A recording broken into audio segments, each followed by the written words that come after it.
ठीक है, आज संख्याओं पर आधारित प्रश्न चलेगा। संख्याओं पर आधारित प्रश्न।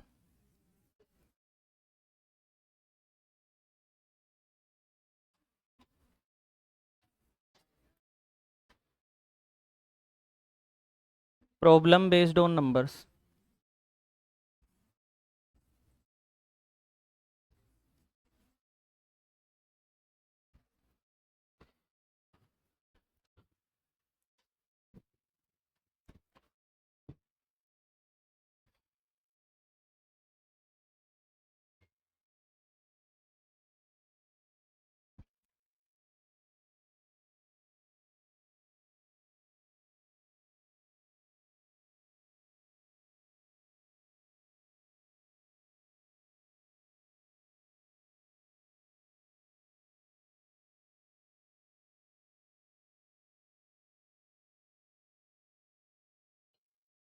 देखो संख्याओं की बात करते हैं।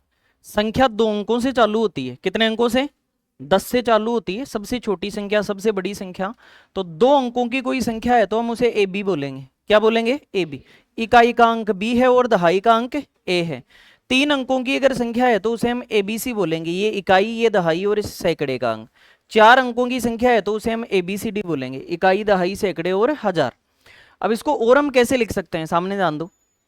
इसको और हम कैसे लिख सकते हैं? इकाई के अंक को 1 से गुणा और दहाई को 10 से गुणा, मतलब 10 ए प्लस बी लिख सकते हैं, याद रखना। कोई भी संख्या आप मान के देख सकते हो, जैसे मान लो मैं 23 मान लूं। अगर मैं 23 मान लूं संख्या, तो ए का मान तो 2 हो गया और बी का मान कितना? तो जब दो यहां रखूंगा तो 10 गुणा 2 कितना बताओ? 20। और बी का मान 3 है तो 20 और 3 कितना हुआ? इससे भी संख्या मिल गई। बोलो क्लियर? तो इस संख्या को हम 10 ए प्लस बी लिख सकते हैं, ध्यान रखना।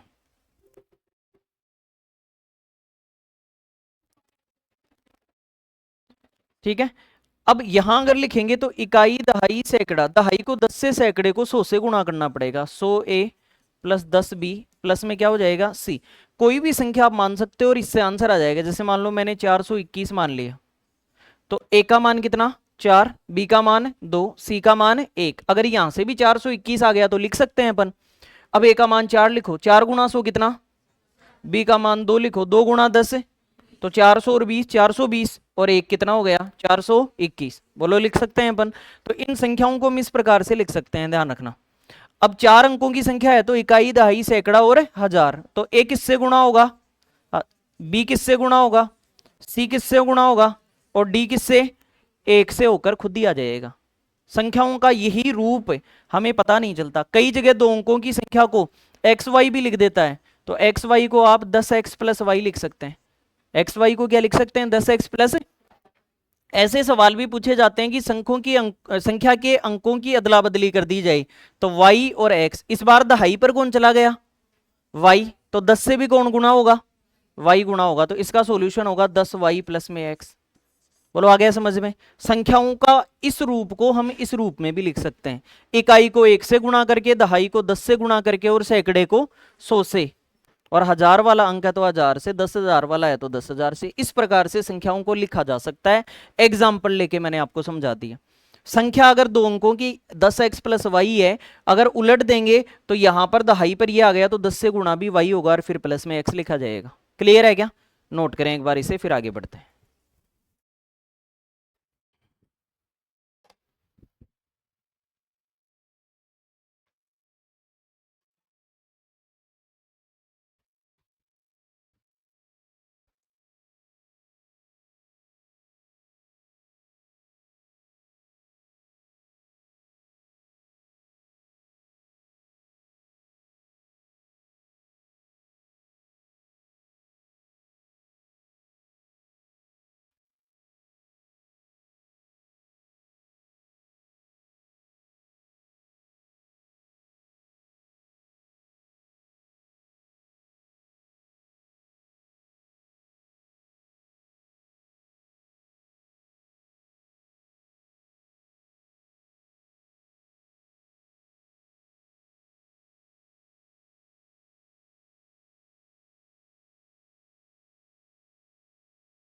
देखो दोबारा ध्यान दो।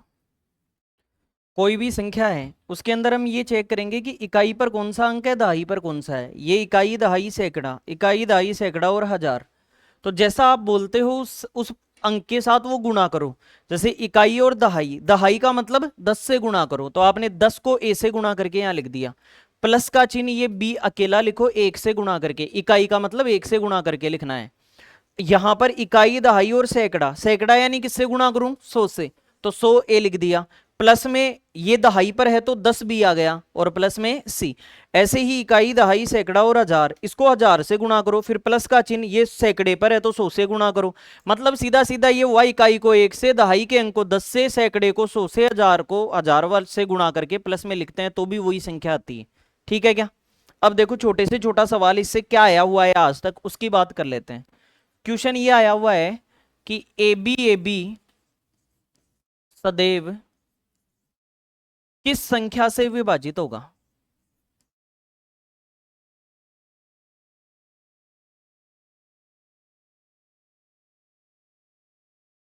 ये क्वेश्चन आया हुआ है, ए बी सदैव किस संख्या से विभाजित होगा।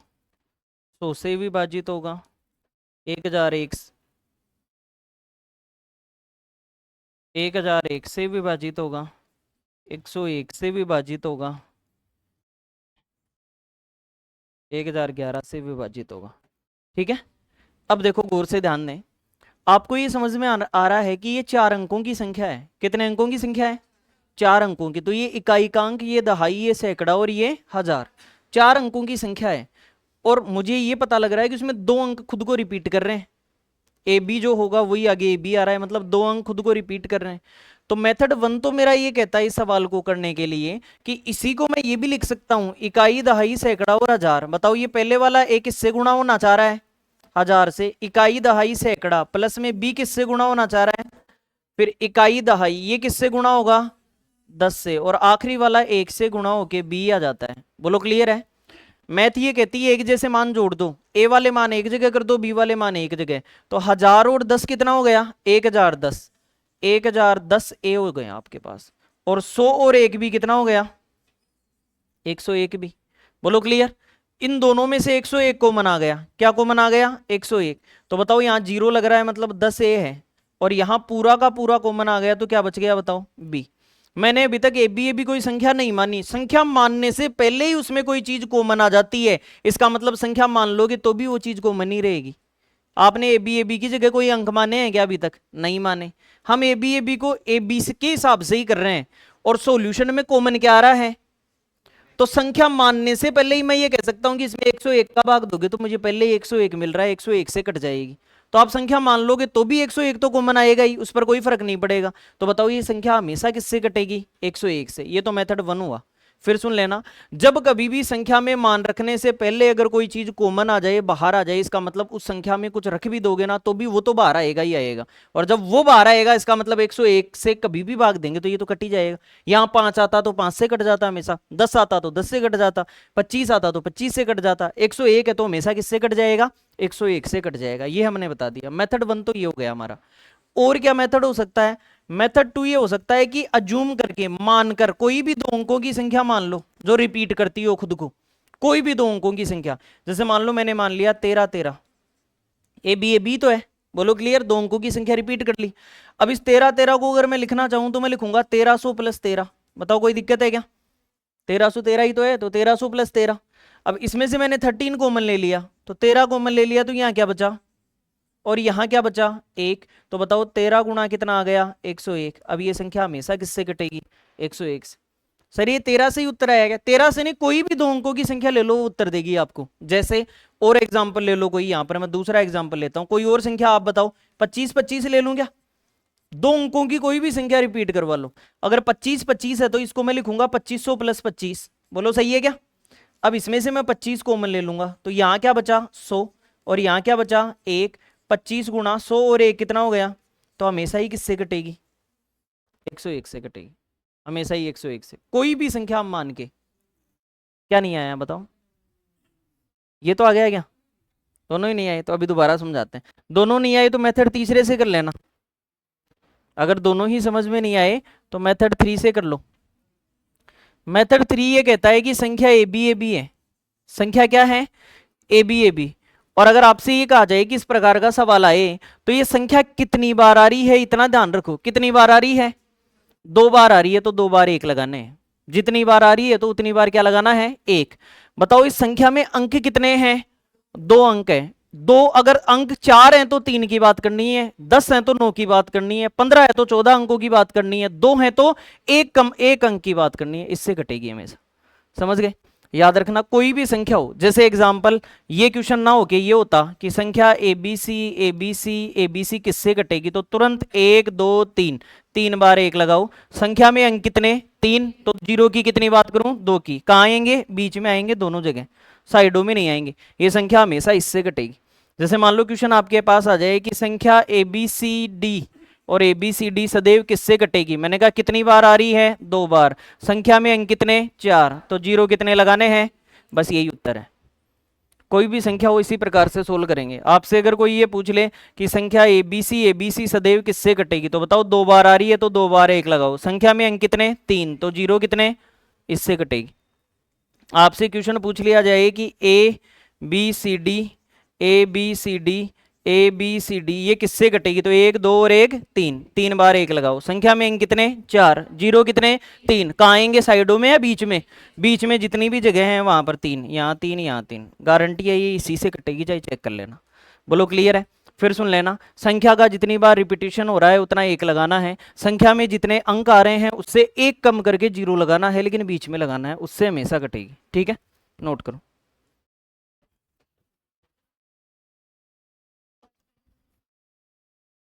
यही है पहले वाली।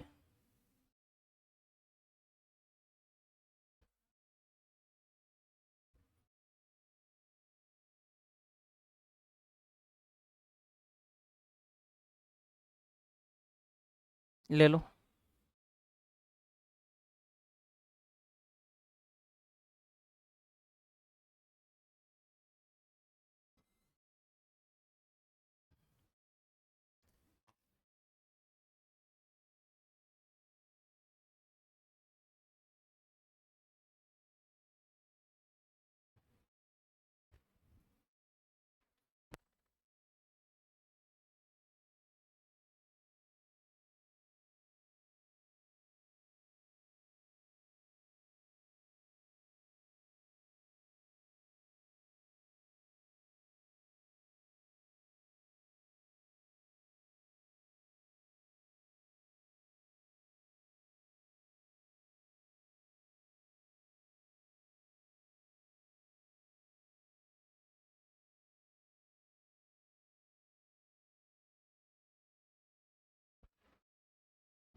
ये सारे एग्जाम्पल नोट कर देना अब। ठीक है, और इसमें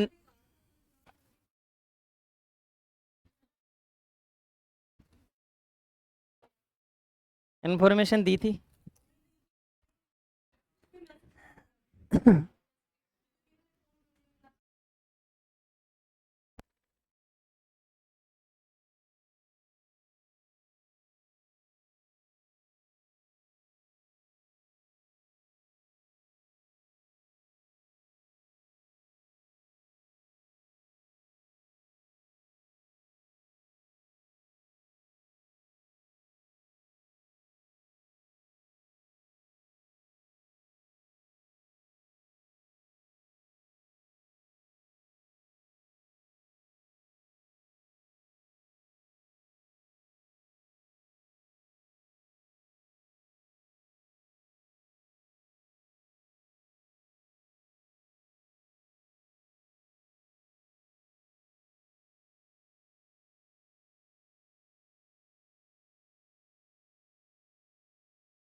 क्या कह रहे हो? हाँ, इससे कर लेना। ठीक है, ये कह रहे हैं ये तो समझ में आ गया, लेकिन ये सर दोबारा समझाओ, ये वाला। चलो ठीक है, दोबारा देख लो। ये मैंने इसको ऐसे लिखने वाली बात समझ में नहीं आई क्या? लिखने वाली तो आ गई क्या? है? नहीं, मैं ये कह रहा हूं कि ये पहले वाली स्लाइड ये समझ में आ गई क्या? तो इसी को मैंने क्या किया, इकाई, दहाई, सैकड़ा और हजार, हजार वाले पद को हजार से गुणा कर दिया, सैकड़े वाले को 100 से, दहाई वाले को 10 से और इकाई वाले को 1 से गुणा करके लिख दिया। अब मैंने ए वाले मान जोड़ दिए, तो 1000 और 10 कितना हो गया, और 100 और 1 कितना हो गया। वास्तव में ये 1010 क्या होता है, 101 का 10 गुना ही तो होता है, तभी तो एक जीरो लग के 1010 बन जाता है। तो इसमें भी 101 है और इसमें भी क्या है, तो 101 मैंने कॉमन उठा लिया। 101 को बनाने के बाद ये संख्या कुछ भी बन रही हो। अब आप ये नोटिस करो कि ए बी की जगह मैंने कोई अंक लिखे क्या? नहीं लिखे।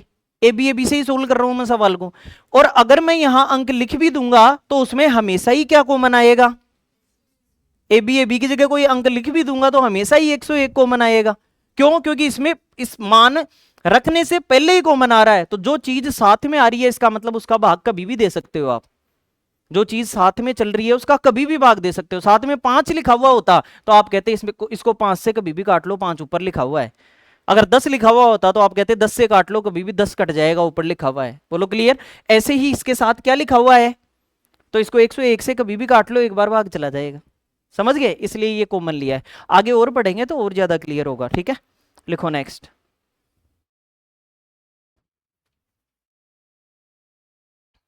इसको नोट लगा के वो बात लिख दी क्या आपने? देखो, संख्या जितनी बार रिपीट होती है, संख्या जितनी बार रिपीट होती है, रिपीट यानी संख्या की पुनरावृत्ति होती है, संख्या जितनी बार रिपीट होती है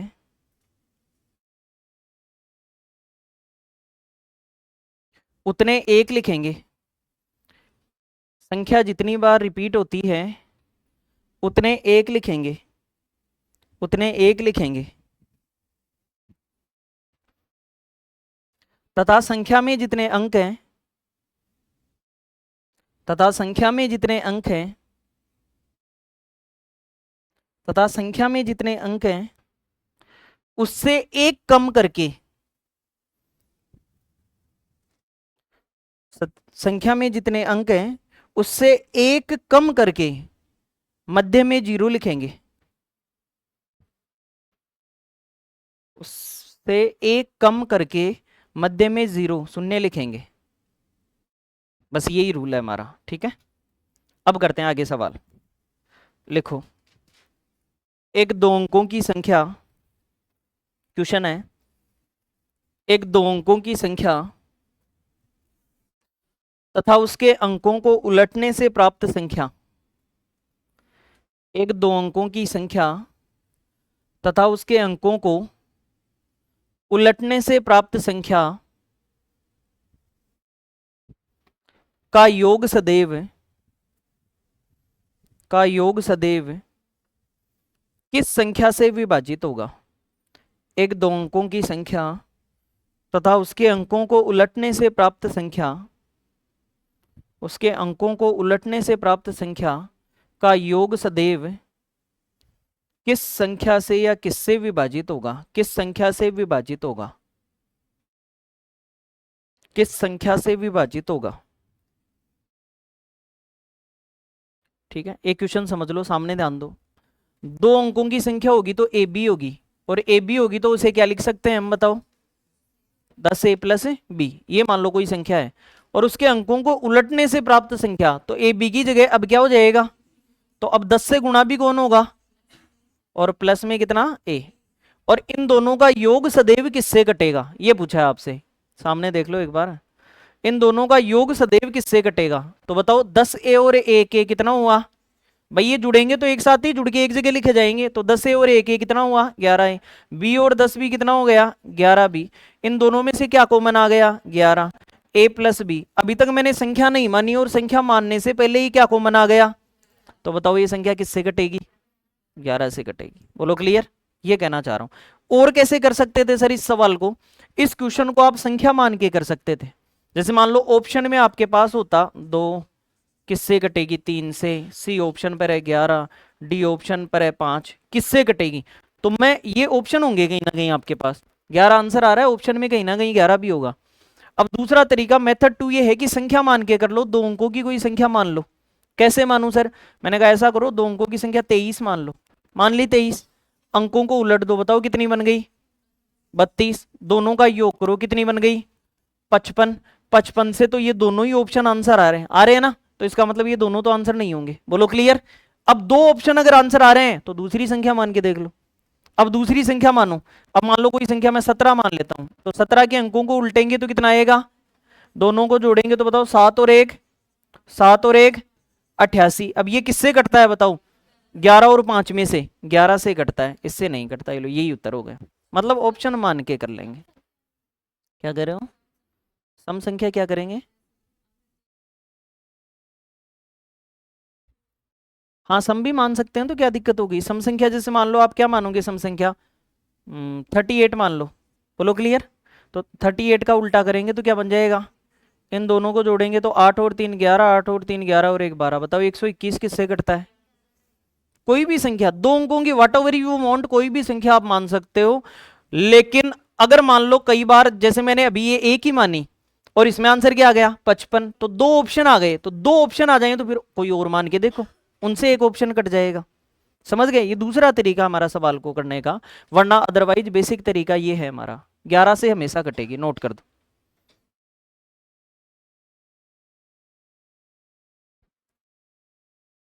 क्या वो आ गया क्या समझ में पीछे? घर चेंज किया है, पुराने वाला छोड़ दिया है क्या घर?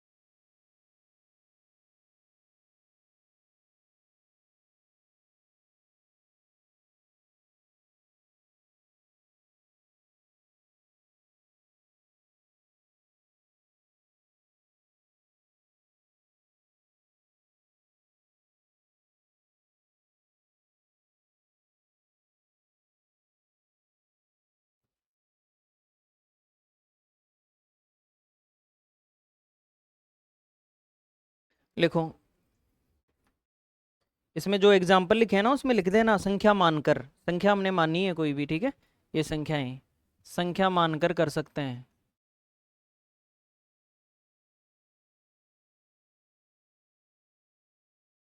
By assuming any number. अगला सवाल है, एक दो अंकों की संख्या, एक दो अंकों की संख्या तथा उसके अंकों को उलटने से प्राप्त संख्या। एक दो अंकों की संख्या तथा उसके अंकों को उलटने से प्राप्त संख्या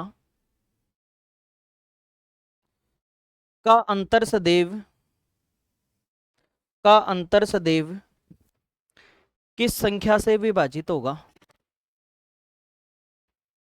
का अंतर सदैव किस संख्या से विभाजित होगा? का अंतर सदैव किस संख्या से विभाजित होगा?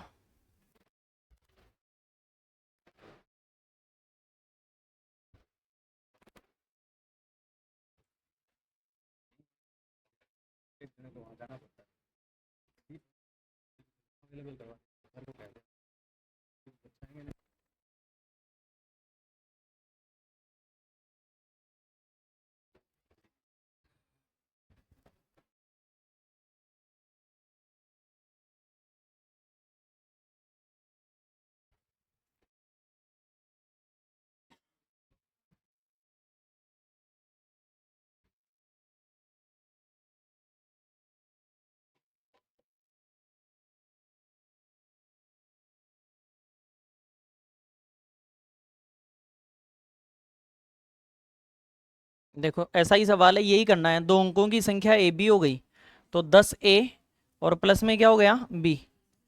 फिर ये बी ए बन गई, तो 10b प्लस में क्या हो गया ए। लेकिन अब ये इस बार योग नहीं बोला, योग होता तो 11-11 बन जाते दोनों। इस बार क्या बोला, और अंतर में चिन्ह बदल जाते हैं। अगर अंतर करेंगे तो नीचे वाले मामले के चिन्ह बदल जाएंगे, ये भी माइनस का और ये भी किसका। अब बताओ 10a और a के गया तो कितना a बचा, 9a। b में से माइनस का 10 भी गया तो माइनस का कितना बच गया, 9b। तो बताओ कॉमन क्या आ गया, a माइनस बी। तो ये संख्या हमेशा ही किससे कटेगी, और 9 से कटती है तो 3 से, 3 से भी कटेगी क्या है, 9 से कटती है तो 3 से भी कटेगी क्या, क्यों बताओ, 9 से कटती है तो 3 से कटेगी या नहीं कटेगी, बताओ इनको बताने दो, आज भाग के आए हैं थोड़ा, बताओ।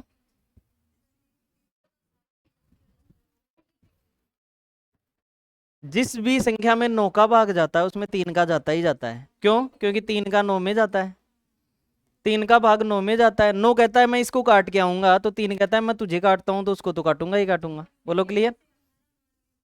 तो 18 में 9 का भी जाता है और 3 का भी जाता है, ठीक है। तो अब देखो यहां, तो इसका आंसर होगा 9 तथा 9 के भाजकों से कटेगी, 9 के जो फैक्टर होंगे ना भाजक,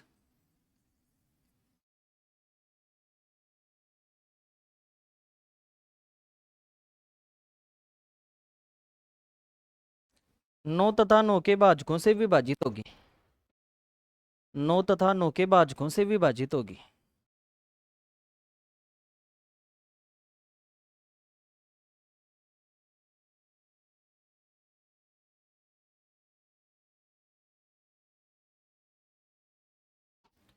घटाया है अपन ने, सवाल कह रहा है कि उनका अंतर, सवाल बोल रहा है, पिछले में योग बोल रहा था ना तो जोड़ा था, इस बार क्या बोल रहा है, तो इसलिए घटा दी।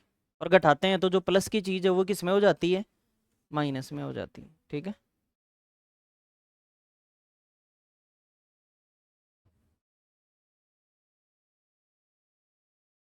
कोई डाउट हो तो पूछ लिया करो, ठीक है। तो ये दो अंकों की संख्याओं की बात हो गई, संख्या में मान के कर लो, हाँ वेरी गुड। मेथड सेकंड जो है, कोई भी संख्या मान लो, जैसे दो अंकों की संख्या मैंने मान ली, ये कह रहे हैं 18 मानो तो 18, तो अंकों को उल्टेंगे तो कितना हो जाएगा 81। अब बताओ इन दोनों का अंतर कितना आ गया, 18 घटाओ इसमें से 63। अब बताओ 63 9 से कटता है नहीं कटता, तो ऑप्शन में 9 दिखेगा तो आंसर मान लेना। अब ऑप्शन में 7 भी दिखे, क्योंकि ये तो 7 से भी कटता है, तो फिर दूसरा ऑप्शन मान के देखना कोई, जैसे मान लो 21 मान लेना फिर। अब 21 को उल्टा करेंगे तो क्या बनेगा 12। अब बताओ 21 में से 12 गया तो, अब ये नहीं कट रही 7 से, तो 9 आंसर हो जाएगा। मतलब अगर दो ऑप्शन आंसर आ रहे हो तो और कोई संख्या मान के देख लो, उससे कट जाएगा दूसरा ऑप्शन। आ गया क्या समझ में अब तो, ठीक है।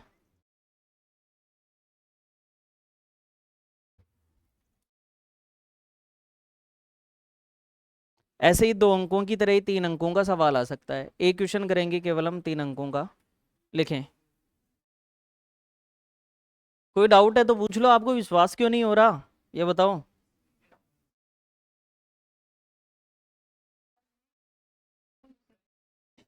हाँ तो, हाँ तो आप ऑप्शन 2 आ सकते हैं ना आंसर, तो 2 आ गए तो संख्या और कुछ मान लो। हाँ तो उसे, तो आप दोनों जगह, जैसे मान लो इस सवाल का ऑप्शन है, इस सवाल का ऑप्शन है 9, मैं खुद कह रहा हूं, इस सवाल का ऑप्शन है 7, इस सवाल का ऑप्शन है 3, और इस सवाल का ऑप्शन है 5। अब इस संख्या ने आपको क्या कर दिया, इन दोनों चीजों को काट दिया, किसको, 5 को काट दिया, केवल 3 को कैसे काटेगा, 3 का भी जा रहा भाग है, इसको काट दिया आपने। फिर आपने कोई और एग्जाम्पल माना, तो कोई और एग्जाम्पल माना तो आपके पास ये 7 भी कट गया, इस वाले ऑप्शन में क्या कट गया 7। और 3 तो इसलिए नहीं होगा क्योंकि 9 में हमेशा किसका भाग जाता है 3 का, तो इसकी जगह कोई और ऑप्शन हो सकता है, मान लो 3 की जगह यहाँ आप 11 मान लो, ये लो, तो आंसर क्या हो जाएगा बताओ 9। भाई अगर आपके दो ऑप्शन अगर आ रहे हैं तो और कोई एग्जाम्पल लेकर एक ऑप्शन को हटा दो।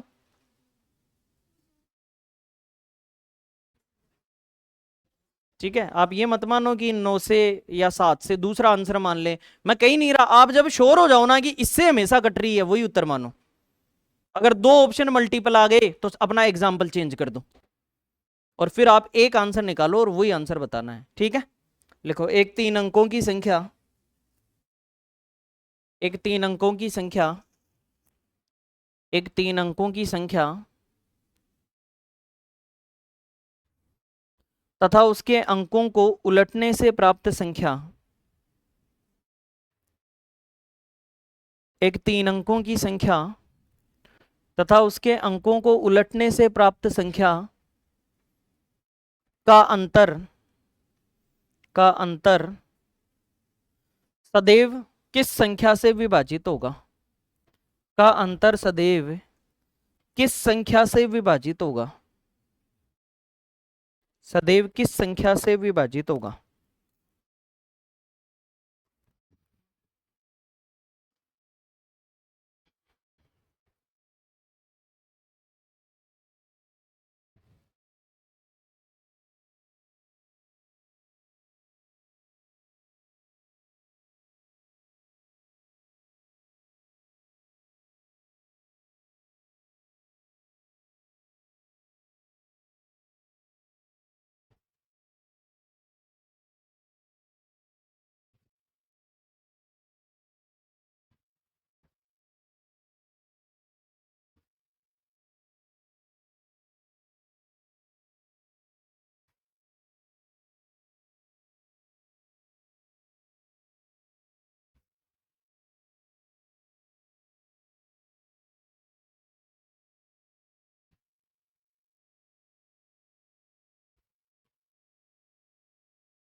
तो सबसे पहली दिक्कत तो आपकी ये आ सकती है कि 3 अंकों की संख्या, तो एबीसी लिखेंगे। क्या लिखेंगे?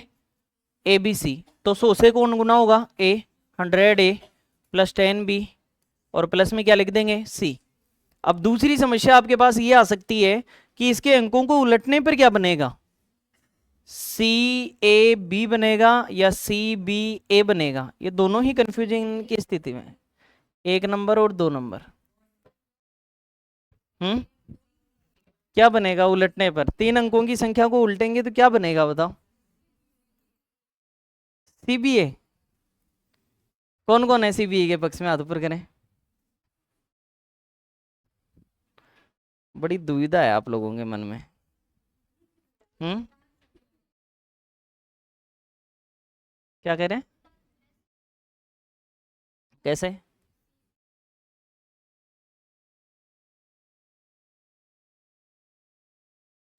बिल्कुल 2 नंबर आपका सही जवाब है, लेकिन कई बार स्टूडेंट सोच लेता है कि उल्टा एक एक आगे चला जाएगा। आप फॉर एग्जाम्पल समझ सकते हैं।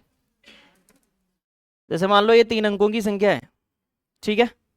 अब अगर मैं इसको उलट दूं तो बीच वाली बीच में ही है या साइड में चली गई?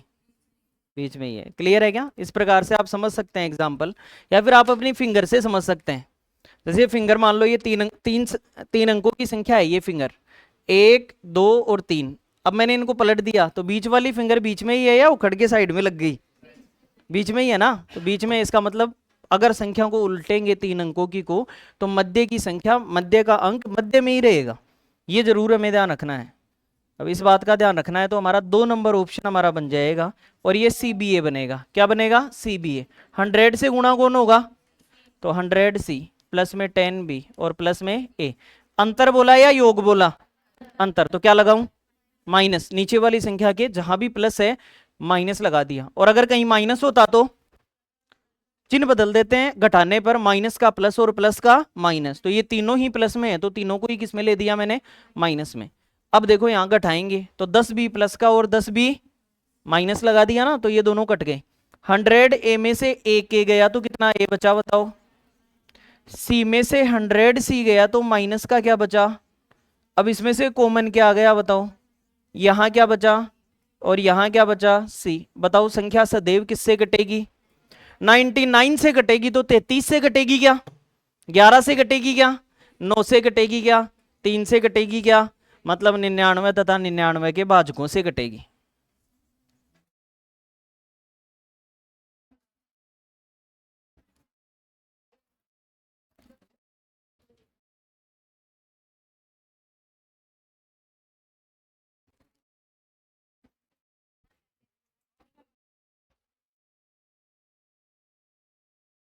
बाकी आप 3 अंकों की संख्या मानकर भी कर सकते हो।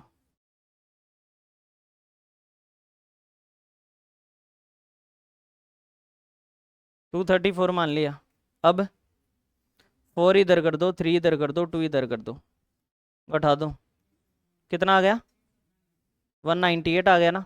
हाँ, तो ये 99 से कट रही है ना, ऑप्शन में आ जाएगा 99। ऐसा ऑप्शन मानना है जिससे उत्तर आए, ऐसा ऑप्शन आपको कभी नहीं मानना जिससे उत्तर नहीं आए। आपको मान लो ये कह दे कि sine theta plus cos theta बराबर 2 दे रखा है, तो लाभ कितने प्रतिशत हुआ? बताओ लाभ कितने प्रतिशत हुआ है? नहीं बता सकते ना, तो आपको सवाल सोल्व करवाएगा आपसे, पागल थोड़ी बनाना है उसको। हाँ, क्या कह रहे हो? नहीं आ सकते, एक ही ऑप्शन आएगा, ठीक है, एक ही ऑप्शन आएगा, दोनों ऑप्शन नहीं आएंगे कभी भी। क्यों? क्योंकि ये तो 2 से कट रहा है, लेकिन आगे एक कोई एग्जांपल ऐसा आ सकता है जो 2 से नहीं कटे, तो यूनिवर्सल ट्रूथ तो नहीं है ना हमेशा। ये एग्जाम्पल आपने माना, किसने कहा था ये मानो? आपने माना है खुद की मर्जी से, तो इसमें 2 भी आ रहा है, 99 भी आ रहा है। अब आप कोई और एग्जाम्पल मानोगे, उसमें 2 नहीं आएगा, 99 हमेशा ही आएगा। तो यूनिवर्सल ट्रूथ मानेंगे हम कि उससे कटती है, ये भी 99 से कट रहा है, कोई और मानोगे वो भी 99 से कटेगा, कोई और मानोगे वो भी 99 से कटेगा, लेकिन 2 से सब नहीं कटेंगे, इसलिए 2 को क्यों लेना है? आपसे तो कहा हमेशा किससे कटेगा, ठीक है, सदैव लिखाया ना मैंने, सदैव, हमेशा किससे कटेगा, तो वो इसीलिए लिखवाया। किस किस का आंसर आ गया था पहले ही? ठीक है, होशियार हो गए मेरे पढ़ाने के बाद, ठीक है। हैं? आगे देखो, अब जो मैं पढ़ाने जा रहा हूँ वो वेरी इंपॉर्टेंट, उसको ध्यान देना पड़ेगा आपको। संख्याओं के योग के सवाल, जैसे प्राकृत संख्याएं हमने पढ़ी थी शुरू में, संख्याओं का वर्गीकरण किया था ना हमने शुरू में। प्राकृत संख्याएं कौन सी थी? 1 से शुरू होकर अनंत तक की संख्याएं, अर्थात सारे के सारे धनात्मक पूर्णांक की क्या कहलाते थे? प्राकृत संख्याएं कहलाते थे। तो आपसे प्राकृत संख्याओं के योग पूछ सकता है। अब कितनी प्राकृत संख्याएं होंगी वो क्वेश्चन पर डिपेंड करेगा, हम n मानेंगे। क्या मानेंगे? n का कोई भी मान दे सकता है, 100 200 300 500 जो भी संख्याएं दें, तो आप लिख सकते हो n प्राकृत संख्याओं का योग। अभी नोट नहीं करना, एक बार n प्राकृत संख्याओं का योग। अगर आपसे कितनी भी संख्याएं हो उनका योग करवाए, तो आपको एक फॉर्मूला लगाना है, n इंटू एन प्लस 1 और अपॉन में कितना, इससे कितना भी बता दोगे आप। जैसे आपसे कहते 1 से 100 तक की संख्याओं का जोड़ बताओ कितना है, ऐसे सवाल अक्सर फर्स्ट ग्रेड में आते हैं कि एक किताब पर 1 से लेकर 100 तक के पेज हैं, तो बताओ सारे पेजों का योग, सम ऑफ पेजेस क्या होगा। तो यही पूछा उसने, सबका योग पूछा है। तो क्या करेंगे, चलो एक एग्जांपल, ये सूत्र हमेशा काम करेगा या नहीं करेगा। जैसे मेरे को 1 से 5 तक की संख्याओं का योग चाहिए, 1 से कहाँ तक की? 5, तो लिख देंगे 1 2 3 4 और 5, जोड़ो 5 4 9 3 12 और 15, बताओ कितना आया? 15। अगर ये फॉर्मूला 15 देता है तो फॉर्मूले को ही काम में ले लेंगे आगे से। तो यहां मैं n की जगह सबसे बड़ी संख्या लिखूंगा, n की जगह क्या लिखूंगा? सबसे बड़ी संख्या। क्या लिखूं बताओ? 5 और 1, ब्रैकेट लगाने की जरूरत नहीं, इतने समझदार हो, मैच्योर होगी। यहाँ 5 रखेंगे, 1 जोड़ेंगे तो ब्रैकेट का मान क्या आएगा?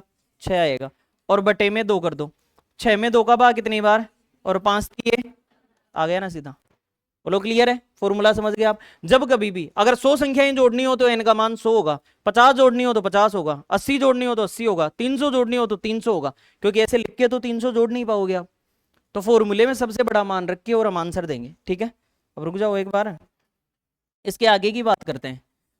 इनका योग तो पूछता ही पूछता है, इन संख्याओं के वर्गों का योग भी पूछता है। n प्राकृत संख्याएं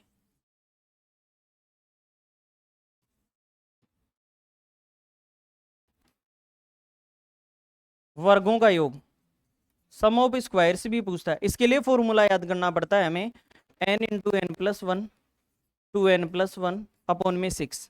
ये फॉर्मूले आपको किसी भी हालत में याद होने चाहिए। याद नहीं है मतलब कंपटीशन में बैठने के लायक नहीं हो, भी बहुत टाइम लगेगा। ये याद होने चाहिए, आज कर लो याद, आगे काम आएंगे। इनमें से एक क्वेश्चन जरूर आएगा आपके एग्जाम में, एक क्वेश्चन पक्का करना है, तो इन तीनों फॉर्मूलों को कंठस्थ कर लेना। सर अब क्या पूछेगा? अब पूछेगा 1 से 5 तक की संख्याओं के वर्गों का योग बताओ।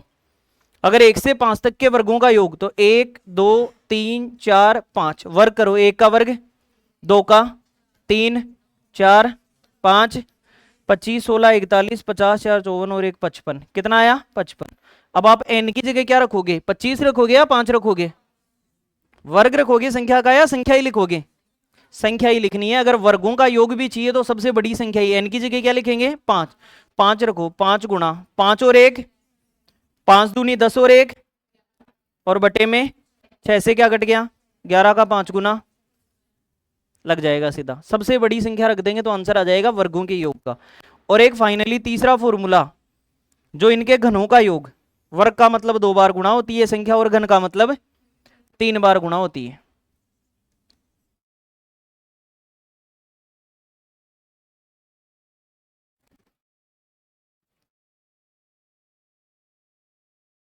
इसके लिए ज्यादा कुछ याद नहीं करना, ये फॉर्मूला है ना, इसका वर्ग कर दो n इंटू एन प्लस 1 बटे 2, ये तो संख्याओं का होता है और आपको इसका क्या करना है बताओ, वर्ग कर देना है। यही आपका फॉर्मूला हो गया। जैसे घनों का 1 से 5 तक की संख्याओं के घनों का योग पूछ लिया आपसे, तो 1 का घन 1, 2 का 3, 4, 5, बस आपसे इसका योग पूछा है। अब इधर से आओ, 8 और 1 9, 9 और 27 45, 35 36 हो गया क्या, 36, 36 और 64 100, 100 और 125 225। बोलो क्लियर है। अब यहां n की जगह क्या रखेंगे, सबसे बड़ी संख्या क्या रखेंगे 5, 5 रखो, 5, 5 और 1 बटे में, और क्या करना पड़ेगा, पहले काट दो, 2 से 6 कितनी बार 5 दिए और 15 गुणा 15। बोलो क्लियर। हर जगह मैंने वेरीफाई करवा के सूत्र लिखाए हैं, आपके मन में ये डाउट नहीं होना चाहिए कि फॉर्मूला तो गलत नहीं है, काम करेगा या नहीं करेगा। हमने वेरीफाई किए हैं सारे सूत्र। तो दोबारा सुन लो, कितनी भी संख्याएं जोड़नी हो सीधी फटाफट जोड़ लेंगे। फॉर्मूला होता है n इंटू एन प्लस 1 बटे 2।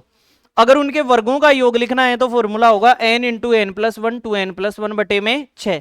और अगर उनके घनों का योग करना हो तो n इंटू एन प्लस 1 बटे 2, इस फॉर्मूले का ही हमें होल स्क्वायर कर देना है, आंसर आ जाएगा। लेकिन ये तीनों सूत्र ये कहते हैं कि हम में जब भी मान रखो तो सबसे बड़ी संख्या लिखो। n का मान क्या होगा, सबसे बड़ी संख्या। तो अगर मुझे 1 से 100 तक योग करवाना हो तो क्या लिखोगे n की जगह, 1 से 500, 1 से 800, 1 से 1500, 1 से 80, 101 से 300। वो तो 1 से 300 में भी 300 और 101 से 300 में भी 300। भाई जैसे मैंने आपसे कहा 1 से 300 तक बताओ तो क्या रखोगे, और मैंने कहा 200 से 300 तक बताओ, दोनों का एक ही उत्तर आ गया। 1 से 300 तक 300 रखो और 200 से 300 तक 300 रखो, ये तो गड़बड़ हो गई आपकी बात। चलो ठीक है, आप बताओ 1 से 500 लिखना हो तो यानी की जगह, 1 से 800 में, 1 से 200 में, 51 से 200 में, 1 से 200 में भी वही और 51 से 200 में भी वही, बताओ। तो ये सूत्र ये कहते हैं कि जब भी हमें काम में लो तो संख्या 1 से शुरू होनी चाहिए। कहां से शुरू होनी चाहिए, 51 से शुरू होगी तो उसका अलग अपन करेंगे इलाज कि कैसे करना है। लेकिन इन सूत्रों की 3 सीमाएं हैं, 2 सीमाएं याद रखना हमेशा, 2 लिमिट्स हैं इनकी। क्या लिमिट्स है, लिमिट यानी सीमाएं। अब क्या लिमिट है उनकी बात करेंगे कि एक तो संख्या कहां से शुरू होनी चाहिए बताओ, 1 से शुरू होगी तो ही सबसे बड़ी संख्या लिखनी है। कल को आप तो 1 से 200 में भी 200 और 51 से 200 में भी धड़ल्ले से कह रहे हो 200 रखो सर, तो उत्तर सेम ही आ जाएगा। फिर सही कौन सा है, तो ये सूत्र तभी लगेंगे तीनों फॉर्मूले जब आपकी संख्या कहां से शुरू हो, 1 से, और एक संख्या लगातार होनी चाहिए। कल को आप तो ये कह दोगे सर इसका योग बताना, 1 3 5 7 इस प्रकार से चलता हुआ देखे बताना सर 201 तक। अब आप सूत्र में 201 रख दोगे, अब संख्याएं लगातार आ रही हैं क्या, नहीं आ रही, तो नहीं रख सकते इन फॉर्मूले में।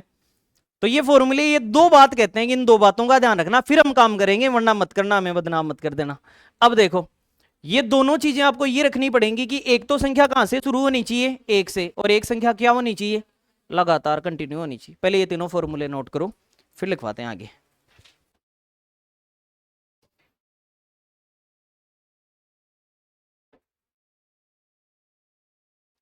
याद कर लेना इनको ढंग से, यहां से एक क्वेश्चन कंफर्म आएगा डेफिनेटली।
लिखो लिमिट या सीमाएं,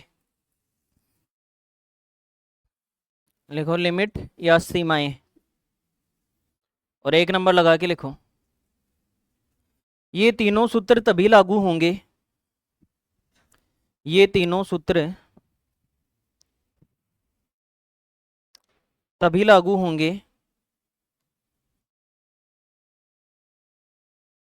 जब प्रश्न में संख्या 1 से शुरू हो। जब प्रश्न में संख्या 1 से शुरू हो, जब प्रश्न में संख्या 1 से शुरू हो। अब 2 नंबर लिमिट लगा के लिखें। 1 नंबर क्या लिखिए, ये तीनों सूत्र तभी लागू होंगे जब प्रश्न में संख्या 1 से शुरू हो। ठीक है, प्रश्न में जो भी संख्या है वो 1 से शुरू हो। और 2 नंबर, ये तीनों सूत्र तभी लागू होंगे, ये तीनों सूत्र तभी लागू होंगे, ये तीनों सूत्र तभी लागू होंगे, ये तीनों सूत्र तभी लागू होंगे जब प्रश्न में संख्या लगातार हो। जब प्रश्न में संख्या लगातार हो, जब प्रश्न में संख्या लगातार हो, प्रश्न में संख्या लगातार हो। ठीक है, तो आज यहीं विराम देते हैं क्लास को। बाकी इन तीनों फॉर्मूलों पर जो क्वेश्चन करेंगे हम, ये नेक्स्ट क्लास में करेंगे। ये याद करके आना। ठीक है, थैंक यू।